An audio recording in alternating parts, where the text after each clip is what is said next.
आज हम लोग को सबसे पहले पढ़ना है रस क्या होता है। यह वीडियो कक्षा 9, 10, 11, 12 सभी बच्चों के लिए उपयोगी है। देखते हैं रस सबसे पहले क्या होता है।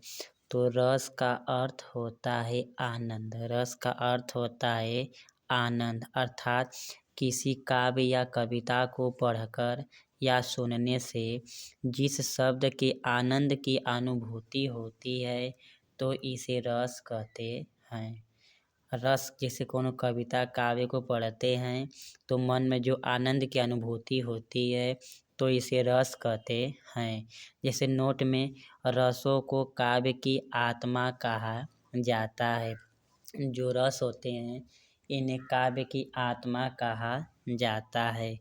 आगे देखते हैं कुल रसों की संख्या। जो टोटल कुल रसों की संख्या होती है कुल 11 होती है। जो कुल रस होते हैं यह कुल 11 प्रकार के होते हैं तथा भरत मुनि के अनुसार कुल रसों की संख्या 8 होती है।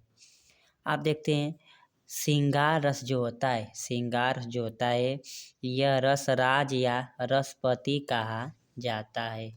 श्रृंगार रस को रसराज या रसपति कहते हैं।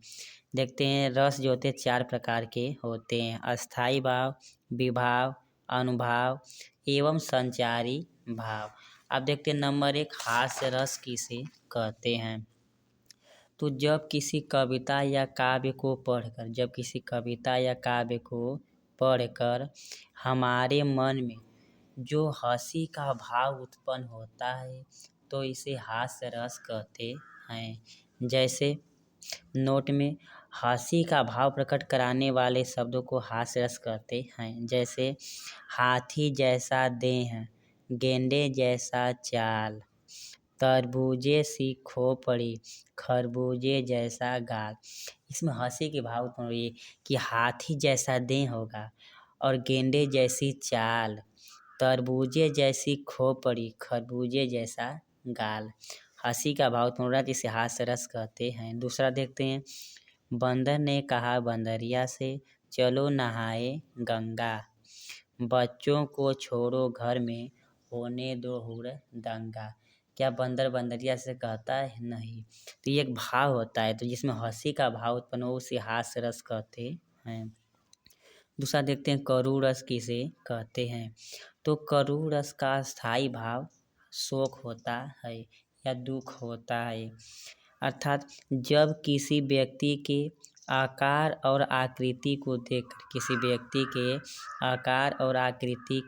देखकर हमारे मन में जो दुख का भाव उत्पन्न होता है तो इसे करुण रस कहते हैं।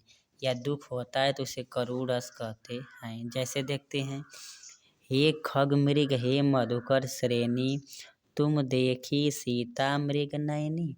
यह बात जब सीता माँ को हरण कर ले गया था उस समय की करे हे वहाँ के सभी पशु पक्षी, हे खग मृग हे मधुकर श्रेणी, क्या तुम देखी सीता मृग नयनी।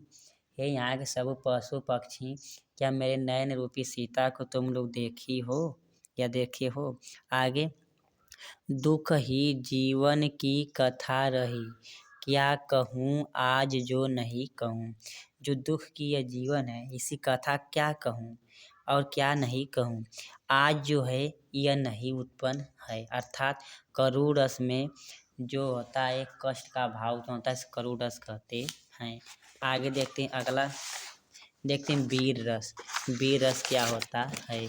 तो वीर रस का स्थायी भाव वीरता होता है। अर्थात जब किसी कठिन कार्यों को करने के लिए हमारे मन में जो वीर का भाव उत्पन्न होता है तो इसे वीर रस कहते हैं। जैसे उठो देश के सपूतों, भारत रहा पुकार, भारत पर तुम मर मिटो, हो जाओ तैयार। वीडियो को लाइक सब्सक्राइब शेयर जरूर करें। आगे देखते हैं श्रृंगार रस। जैसे वीरता का, जहाँ पर किसी कठिन कार्य को करने के लिए हम लोग के मन में जो वीरता का भाव होता है उसे क्या कहते हैं वीर रस कहते हैं। आगे देखते हैं श्रृंगार रस। जहाँ श्रृंगार रस का स्थायी भाव रति या प्रेम होता है। रति या प्रेम होता है। श्रृंगार रस जो होते हैं 2 प्रकार के होते हैं। नंबर 1 संयोग रस और दूसरा वियोग रस। तो संयोग रस वह रस होता है जहाँ पर नायक और नायिका के मिलन का अभाव हो, तो इसे संयोग रस कहते हैं। और दूसरा वियोग रस, जहाँ पर नायक और नायिका के बिछड़ाव का उत्पन्न हो, तो इसे वियोग रस कहते हैं। वीडियो को लाइक सब्सक्राइब और शेयर जरूर करें। यह वीडियो कक्षा 9, 10, 11, 12 तथा ऑल एग्जाम के लिए उपयोगी है। अपने मित्रों के साथ शेयर जरूर करें। वीडियो अच्छा लगा हो तो सब्सक्राइब जरूर करें। धन्यवाद।